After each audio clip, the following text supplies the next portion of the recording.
अच्छा, जब जिंदगी अपनी ही बदलने वाली हो, अपनी ही बदलने वाली हो, तो अपना शेड्यूल जैसे कल दिखा रहे थे सर, अब किसी ने, उन्होंने भी तो ऐसे ही प्रेरणा ली, किसी ने बिठा करके शेड्यूल थोड़ी बनवाए उनके, और कई लोगों के बिठा के बनवाए जाए तो भी नहीं बनाते। तो हमको अपना जगने का टाइम, सोने का टाइम, काम करने का टाइम, आप अगर पार्ट टाइम कर रहे हैं तो पार्ट टाइम को कैसे मैनेज करेंगे, फुल टाइम कर रहे हैं तो फुल टाइम का पूरा इस्तेमाल कर रहे हैं कि नहीं कर रहे हैं, ये कौन डिसाइड करेगा, कैसे कैसे डिसाइड होगा? क्यों? हमको खुद करना चाहिए ना। अच्छा, इसमें एक चीज़ आप अपने दिमाग से निकाल दो, आपकी ज्वाइनिंग बाद में हुई कि पहले हुई, आप कम पढ़े लिखे हैं, ज़्यादा पढ़े लिखे हैं, कि आप सीनियर हैं कि जूनियर हैं, कुछ नहीं, आप साथ साथ ट्रेनिंग ले रहे हैं, साथ ही साथ सारी चीज़ों को सीख रहे हैं।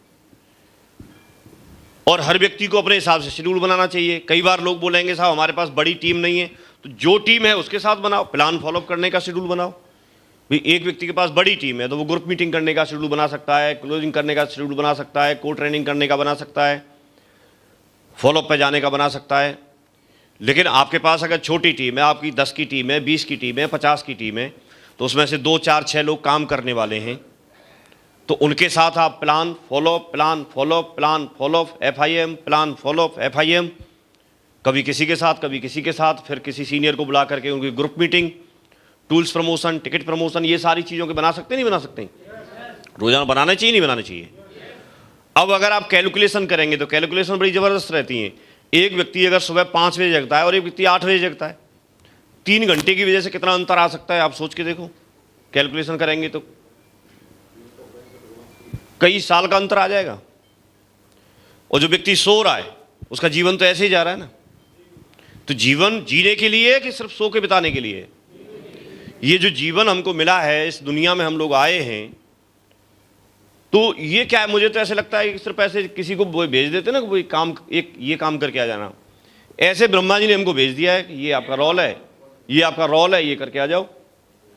ब्रह्मा जी का तो एक पूरा दिन भी नहीं हो रहा होगा ना, कितने का दिन होता है उनका, कितने सालों का होगा एक दिन।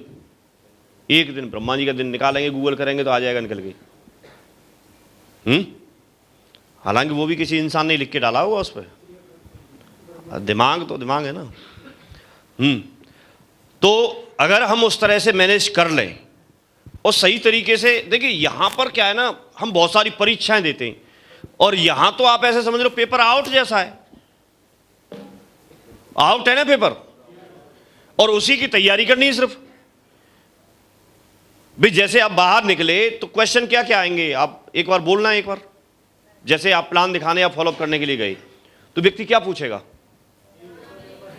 मेरे पास टाइम नहीं है, नोट कर लो, करो नोट साथ ही साथ, मेरे पास टाइम नहीं है, ठीक है, और सोच के बताऊंगा, ये भी लिखो, मुझे इंटरेस्ट नहीं है, ये लिखो, पैसे नहीं है लिखो, साथ ही साथ लिख जाओ। पहला प्रश्न, मेरे पास टाइम नहीं है, समय नहीं है। दूसरा, मैं सोच के बताऊंगा, मैं सोच के बताऊंगा। मुझे इंटरेस्ट नहीं है।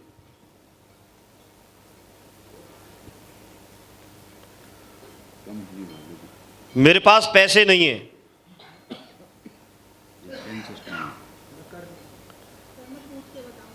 मैं पूछ के बताऊंगा।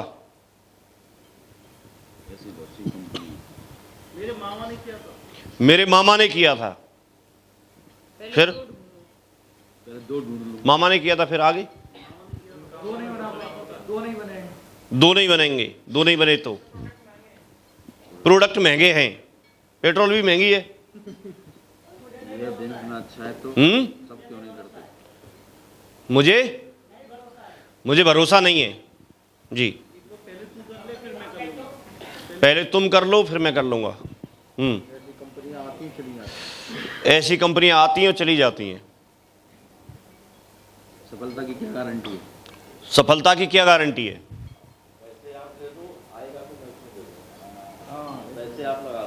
पैसे आप लगा दो, जब इनकम आएगा तो रख लेना, ठीक है। और बोलो।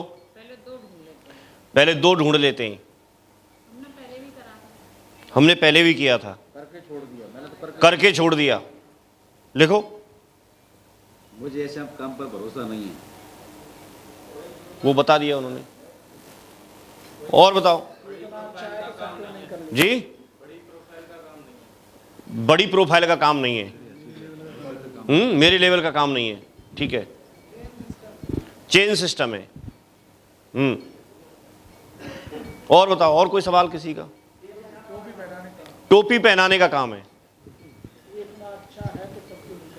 ये इतना अच्छा है तो सब क्यों नहीं कर लेते? हाँ, लिखवा दिया आपसे पहले, इधर लिखवा दिया। और बताओ, इतना पैसा कहां से देती है? सब लोग सफल नहीं होते। हाँ, लेवल और हैसियत एक ही बात है, लिख लिया। ये भी लिख लिया।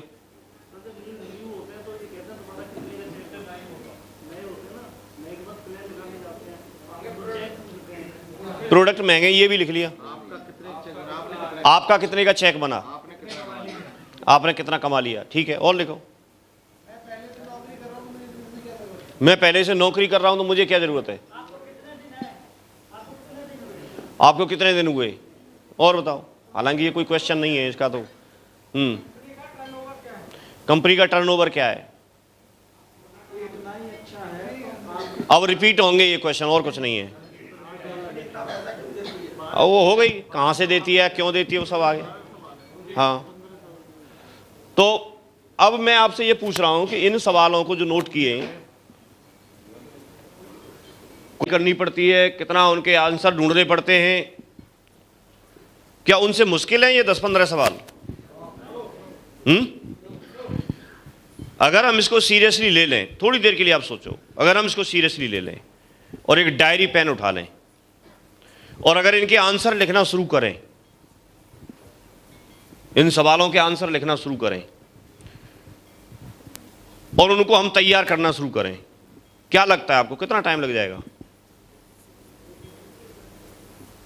आपसे ही पूछ रहा हूं। एक घंटा नहीं, आप एक दिन लगा लो, 2 दिन लगा लो, आप कितना टाइम हो गया? आपके पास इनके अलावा कोई सवालों का जवाब, कोई सवाल आया? यही तो पूछता है व्यक्ति। हम कहीं जाएंगे तो इन्हीं का तो जवाब देना है, और तो कुछ है नहीं ना। अब आप बोलेंगे साहब इनसे संतुष्ट नहीं होते, तो होने भी नहीं चाहिए। सारे कैसे हो जाएंगे? सारे संतुष्ट होने भी नहीं चाहिए ना, सच है कि नहीं? लेकिन उन्हीं में से तो लोग संतुष्ट होते हैं। आपको मोती ढूंढने वाली बात बताई जाती है, आपको ताश के पत्तों वाली बात से समझाया जाता है, आपको कंचा खेले उसे समझाया जाता है, तो सारे थोड़े आते हैं, वो आने भी नहीं चाहिए।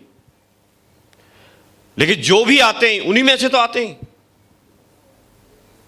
पेशेंस रखे, अगर इस प्रक्रिया को हम जारी रखते हैं तो सर ने एक बहुत अच्छा एग्जाम्पल दे करके, सेंसेक्स वाला जो एग्जाम्पल दे करके वो समझाया कि उसमें उतार चढ़ाव भी आते हैं, लेकिन अगर कोई व्यक्ति लगा रहता है तो एक रिदम बन जाता है कि नहीं बन जाता है?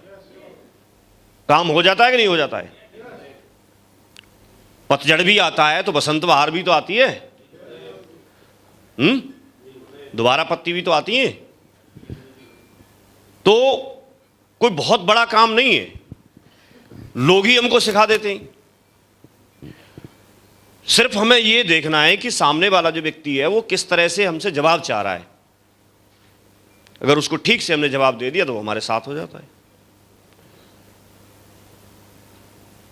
समझ रहे? लेकिन उसका रिवार्ड कितना बड़ा है, रिवार्ड को ध्यान में रखे अगर हम काम करते हैं। ऐसे एग्जाम्पल हमारे सामने, ऐसे आज देखिए रिजल्ट हमारे सामने, हर फील्ड से निकल करके व्यक्ति सफल हो गया, तो हम लोग भी सफल हो सकते हैं। हो सकते हैं कि नहीं हो सकते हैं? आपको कंपैरिजन करके दिखाया जाता है किसान के साथ में। अगर आप नौकरी करते हैं तो उसका कंपैरिजन, यदि आप दुकान भी खरीद लेते हैं उसके रेंट का, उसका कंपैरिजन आपने देखा हुआ है? वो स्लाइड देखिए, नहीं देखिए? लेकिन ये सच है ना, फैक्ट है। हमारी उम्र सबकी 20-20 साल से, 18-18 साल से सबसे ज़्यादा है ना सबकी। 30 साल, 40 साल, 50 साल एक एज हो गई हमारी। उसमें हमने ऐसा क्या किया अपने काम करते हुए? और ऐसा भी बर्डन नहीं, आप ये भी बर्डन मत पालो कि जरूरी नहीं कि आप फुल टाइम करेंगे। आप पार्ट टाइम रह करके आप जहां जॉब करते हैं उस टाइम को मैनेज कीजिए, और मैनेज करके अगर उसी में 2 घंटे भी अगर क्वालिटी टाइम आप देंगे और क्वालिटी वर्क अगर आप उसमें करेंगे तो उसमें भी रिजल्ट आएगा। जब आपको लगता है कि अब छोड़ देना चाहिए छोड़ दो। जब आपको यहाँ से खर्चा पानी और इतना व्यवस्था बन जाती है पैसे की, तो आप जॉब छोड़ दो, कोई दिक्कत नहीं है। फिर व्यक्ति डिसीजन ले सकता है, नहीं ले सकता है? समझ रहे नहीं समझ रहे? तो ये हमको डिसाइड करना है, किसी और को नहीं। जब तक आप किसी और के चक्कर में रहते हैं, जब तक आप डाउनलाइन या अपलाइन पर डिपेंडेंट रहते हैं, तब तक बड़ा काम होता नहीं है, तब तक बड़ा काम होता नहीं है। कोई व्यक्ति हमसे हाँ तो भरवा सकता है, लेकिन रोजाना थोड़ी जगा सकता है। रोजाना हमारे सपने जगा सकते हैं, रोजाना हमारी लगन हमको जगा सकती है। हमारी क्षमताएं क्या हैं, हम कितना जानते हैं, ये कोई मैटर ही नहीं करता। वो तो प्रैक्टिस हो जाएगी, सीख जाएंगे। जहां से है वहां से ही शुरुआत कर सकते हैं। भी किसी भी व्यक्ति को सामने बिठा के कम से कम जितना जानते हैं उतना तो बता सकते हैं ना। भाई अगर मैं आपसे ये पूछूं ये काम क्यों करना चाहिए, तो आप बता दोगे नहीं बता दोगे?